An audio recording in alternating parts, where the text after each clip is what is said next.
Indonesia has released on parole one of the people responsible for the Bali bombings 20 years ago. Umar Patek was released early from prison for good behaviour after serving around half of his original 20-year sentence. He was granted early release in August, which provoked strong criticism of the Indonesian authorities from the families of the victims. 202 people died in the blasts. 88 of those were from Australia. Our correspondent in Sydney, Phil Mercer, says there is anger at Patek's release.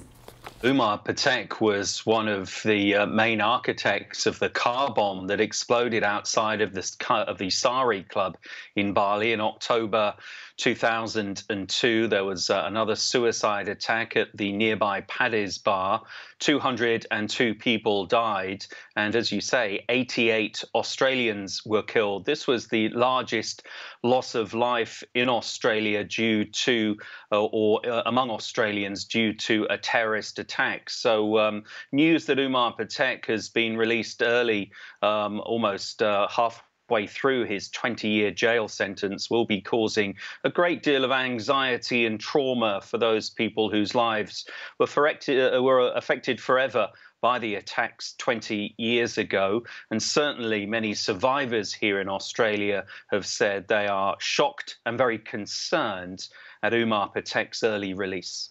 Yeah, I was just stunned. I was shocked because I thought that the two governments might have negotiated to leave him in jail. And yeah, I was shocked and concerned. I'm feeling, you lack that self-confidence and vulnerability because, you like to feel safe. We all do. And now I don't feel as safe as I was. Life as I knew it innocently in Bali changed forever because, coming out of that bombing, I was left with,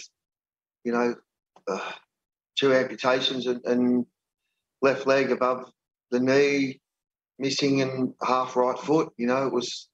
My life's changed forever on that night, that split second that bomb went off. The Australian government shares those concerns. It has lobbied very vigorously with the Indonesian authorities to try and have Umar Patek kept behind bars to fill or serve his full sentence. Indonesia says that he's a reformed character, that he's taken part in deradicalization activities, and that he's earning his early release through good behaviour. But nevertheless, there is disquiet and concern among the Australian government that this man has been released early. The energy minister here is Chris Bowen, and he's hoping now that the Bali bomb maker is free, he will remain under very strict surveillance.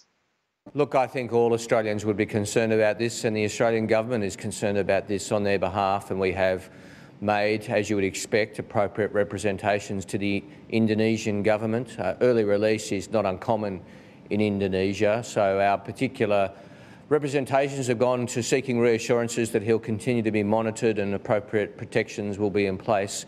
This was an atrocity that really cut to the core of Australia's sense of isolated security. 88 Australians among the 202 victims, but clearly this wasn't just Australia's pain to bear. There were other victims from Indonesia, the United States, Germany, Britain, and many other countries as well. So the feelings of shock and dismay felt here in Australia at the early release of Umar Patek will, you'd imagine, be felt in many, many other countries around the world who have citizens whose lives were scarred by the atrocity in Bali in October of 2002.